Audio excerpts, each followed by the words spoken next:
Ready माया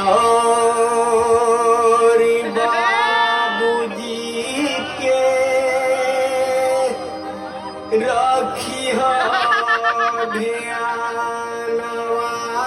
हो अजातानी छोड़ी के बहरवा बोलू की एकिया हो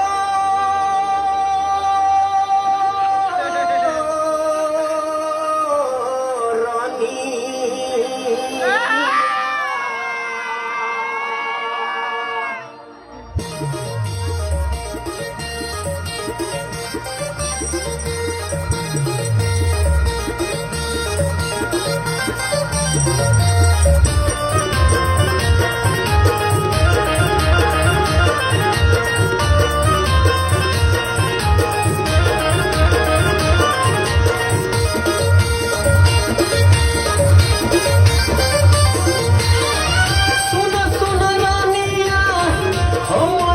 चलिया हमर धनिया जातनी नो करियानु हो रनिया हो रानी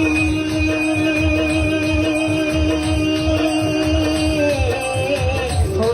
रानी जी ये किया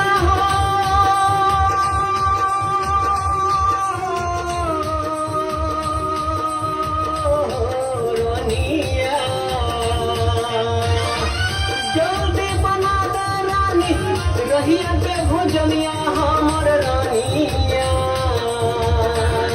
आज घर बरेला गरिया नो रानिया हो रानी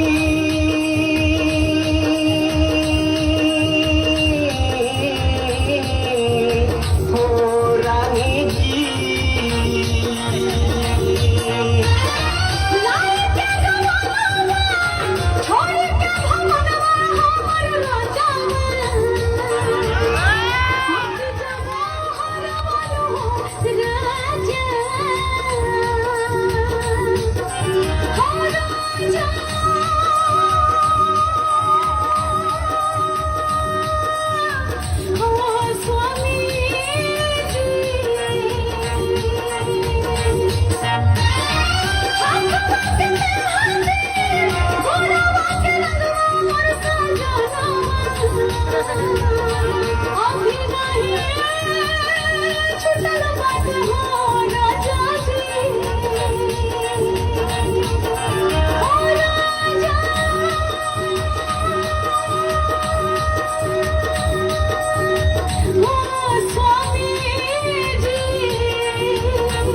छोड़ी अपन घरवा रनिया जाता नो करिया नो रानी हो रानी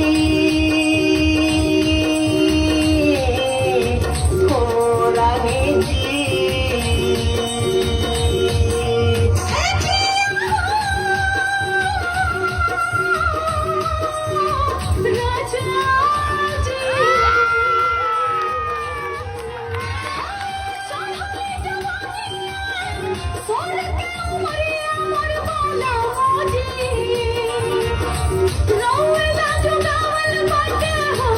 राजा जी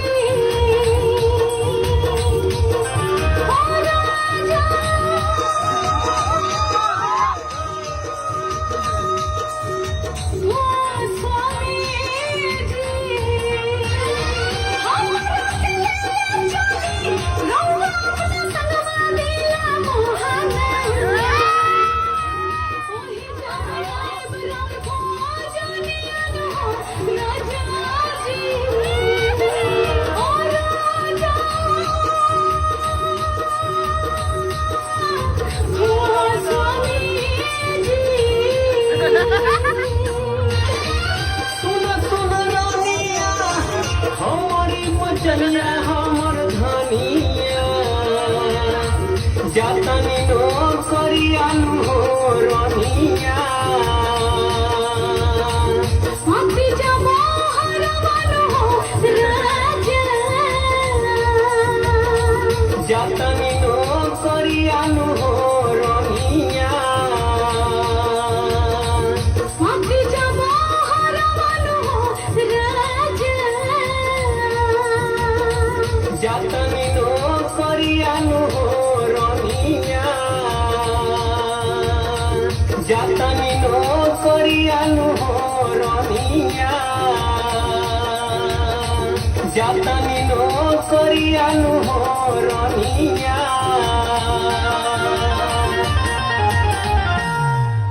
धन्यवाद अनिल कुमार चौधरी।